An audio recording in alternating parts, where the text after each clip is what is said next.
America was a big deal. I knew because there were a million names for it. Global superpower, land of the free. As a child, I idealized these phrases. My favorite, however, was melting pot.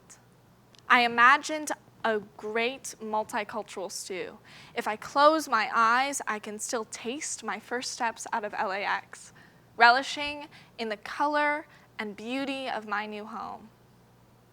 About a year ago, however, the memory ran sour.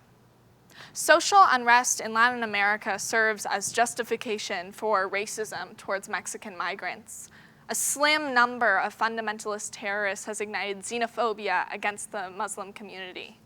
Chinese immigrants are blamed for an already out-of-control pandemic. Sure, I myself was an immigrant, but unless you consider the occasional joke on how you say the word sorry offensive, I never faced discrimination of any kind. Suddenly, my position as a white immigrant became apparent. Why has our treatment as immigrants so often been determined by our skin color or economic status? The answer is one ingrained deep within the American psyche. The idea that the ideal immigrant is white and at least middle class. Since second grade, we were told the myth of the heroic immigrant Christopher Columbus. It was only in my freshman year of high school, in a tragically new textbook, that we were told who he truly was, a brutal colonizer. We were not taught these things, not really. They're embedded within us. Later, the Chinese Exclusion Act of 1882 barred Chinese immigrants from entering the United States. White workers claimed they were stealing their jobs.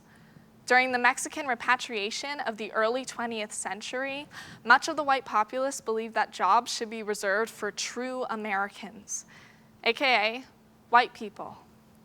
Admittedly, the concept that the white immigrant is more deserving or somehow superior to the immigrant of color or poor immigrant is ingrained in our identity as Americans.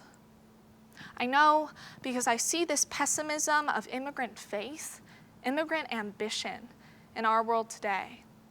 I feel it in the rolling eyes of a neighbor when a Hispanic family joins our community. I hear it in my peers as they mock a driver or server's accent.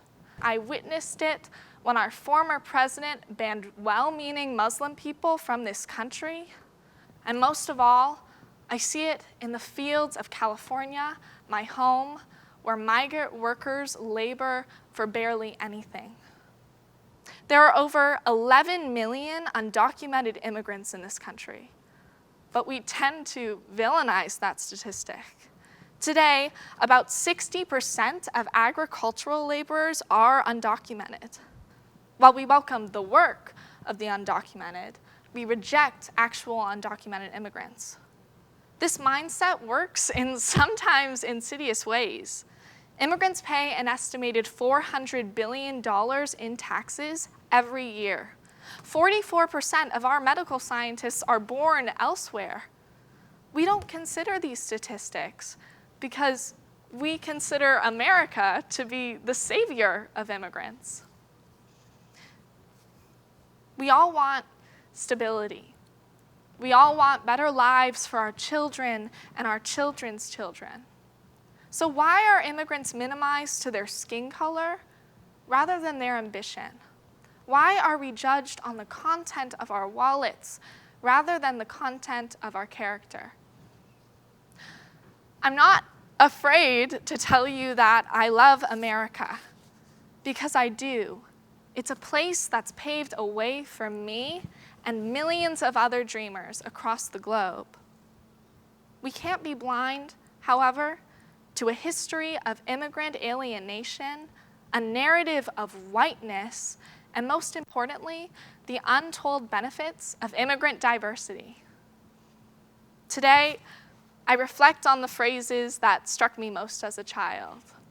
I think of that bright-eyed Canadian girl stepping out of Los Angeles airport. Yes, I tell her, America is alive and well. But let's look beyond ourselves. Thank you.